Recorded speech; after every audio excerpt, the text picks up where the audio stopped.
Doctor BR Ambedkar Konaseema జిల్లా ఆత్రేయపురం మండలం నార్కిమిల్లి గ్రామం ఎస్సీపేటలో మండల ఎస్సీసీల ఆధ్వర్యంలో జనసేన తెలుగుదేశం బీజేపీ ఉమ్మడి కొత్తపేట నియోజకవర్గ ఎమ్మెల్యే అభ్యర్థి బండారు సత్యానందరావు మరియు ఎంపీ అభ్యర్థి గంటి హరీష్ మాధుర్ గెలుపుకు ఎన్నికల ప్రచారం నిర్వహించారు. కూటమి ఉమ్మడి మేనిఫెస్టో గురించి ఓటర్లకు వివరించారు. భావితరాల భవిష్యత్తుకు చంద్రబాబు నాయుడికే సాధ్యమని ఎస్సీ నాయకులు వివరించారు. ఈ కార్యక్రమంలో గ్రామ పెద్దలు మద్యంశెట్టి సత్యనారాయణ, తూము గణేష్, పొలుమాటి శ్రీను, కోనాల అంబేద్కర్, నాయవాది బూసి విద్యాప్రసన్న, ముప్పిరి వెర్రియ్య, మండల ఎస్సీసీల ప్రెసిడెంట్ పాలింకి చంద్ర, గుమ్మడి హిట్లర్, మండేల ప్రకాష్ మరియు మండలంలోని గల దళిత నాయకులు పాల్గొన్నారు. నమస్కారం అండి. ఇప్పుడు మేమందరం ఇంత కష్టపడి ఎందుకు తిరుగుతున్నామంటే 2019లో జగన్ గారు మేనిఫెస్టోలో చూస్తే ప్రతి జనవరి నెలలో జాబ్ క్యాలెండర్ తీస్తానన్నారు. ఇప్పుడు వరకు జాబ్ క్యాలెండర్ తీసింది అయితే లేదు. మొన్న దిగుతూ గ్రూప్ 2 ఇచ్చారు తప్ప ఇప్పుడు వరకు జాబ్ క్యాలెండర్ రిలీజ్ చేయలేదు. అదే చంద్రబాబు నాయుడు గారు మేనిఫెస్టోలో ఏం పెట్టారంటే రాగానే ఫస్ట్ సంతకం మెగా డిఎస్సీ మీద చేస్తానని చెప్తున్నారు.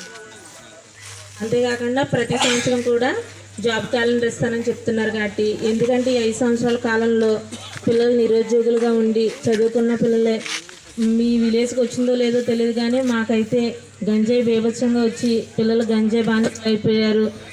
త్రాగుతూ ఇంట్లో తల్లిదండ్రుల మాటలు వినకుండా ఇష్టం వచ్చినట్టు ఉంటున్నారు.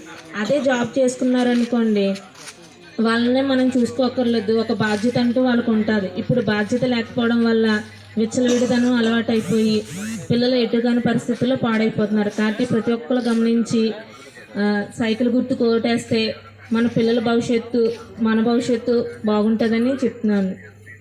అంతేగాని ఇప్పుడు కొత్తగా భారతదేశంలో ఎక్కడ లేనిది ఏంటంటే ఫస్ట్ మన ఆంధ్రప్రదేశ్లోనే పెట్టారు ల్యాండ్ టైటిల్ యాక్ట్. అంటే మనం అసలు అది భూ వివాదాల చట్టం అనుకోవాలో లేకపోతే భూ రక్షణ చట్టం అనుకోవాలో కూడా అర్థం కాని పరిస్థితిలో ఉంది.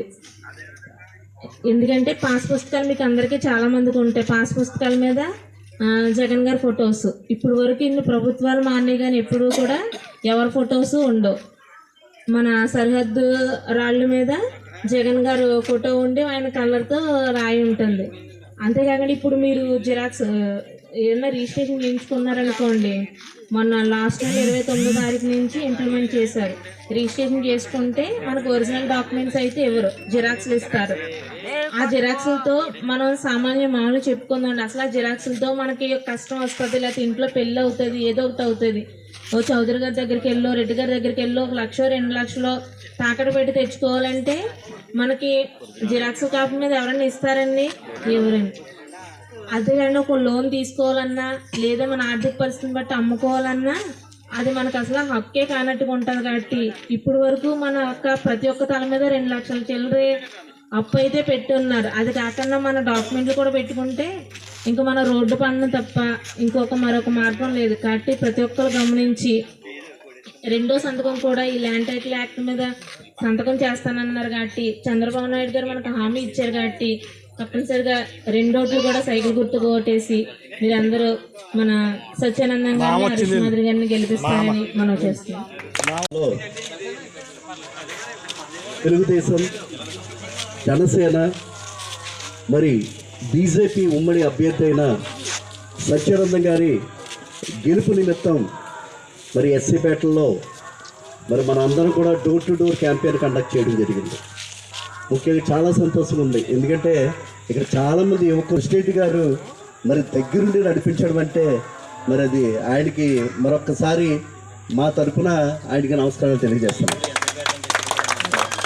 ఎందుకంటే ఇప్పుడు చెప్తున్నారు మిత్రులు, ఎస్సీపేట అంటే ఆయనకి చాలా మమకారమని, అలాగే ఆ మమకారాన్ని చిరకాలం కూడా మీరు అలా నిలబెట్టుకోవాలని ఈ సందర్భంగా తెలియజేస్తూ మరి ఎందుకు మనం ఈరోజు ఇక్కడ ఈ క్యాంపెయిన్ చేయవలసి వచ్చింది, ఎందుకు మనం ఎవరిని గెలిపించి ఓడించడం కోసం మనం ఈ క్యాంపెయిన్ చేయవలసి వచ్చింది అని ఒకసారి ఆలోచిస్తే మరి రాష్ట్రం యొక్క పరిస్థితి చూసుకున్నట్లయితే మన రాష్ట్రం అంతా కూడా అధోగతి పాలైపోయింది.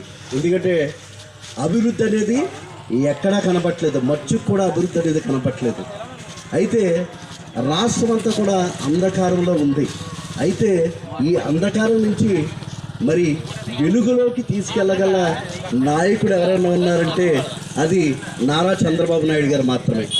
ఎందుకనంటే ఆయన ఒక విజనరీ నాయకుడు, ఈ రాష్ట్రాన్ని అభివృద్ధి పదంలో నడిపించగల ఏకైక నాయకుడు ఎవరున్నారంటే అది నారా చంద్రబాబు నాయుడు గారు.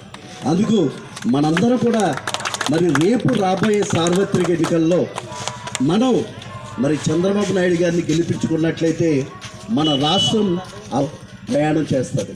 ఇంకా ఎందుకంటే ఈ రోజున మరి నిరుద్యోగులు, చదువుకున్న మంది చాలామంది ఉద్యోగులు ఎక్కడికి వెళ్ళిపోయారండి? పక్క రాష్ట్రాలు బెంగళూరు, హైదరాబాదు, అలాగా చెన్నై ఇలాగే వెళ్ళిపోవడం జరిగింది. మనకి ముఖ్యంగా ఏంటంటే రాజధాని అనేది మనకి లేకపోవడం.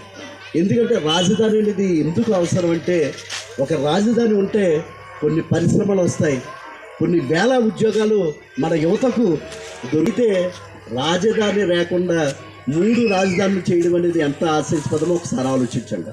ఎందుకంటే మనమేమో న్యాయం గురించి వెళ్ళాలంటే కర్నూలు వెళ్ళాలట, అడ్మినిస్ట్రేషన్ కోసం వెళ్ళాలంటే వైజాగ్ వెళ్ళాలంట, మళ్ళీ లేదు ఇక్కడికి ఈ అసెంబ్లీ కోసం వెళ్ళాలంటే ఎక్కడికి రావాలంటే మనం తాడేపల్లికి రావాలంట.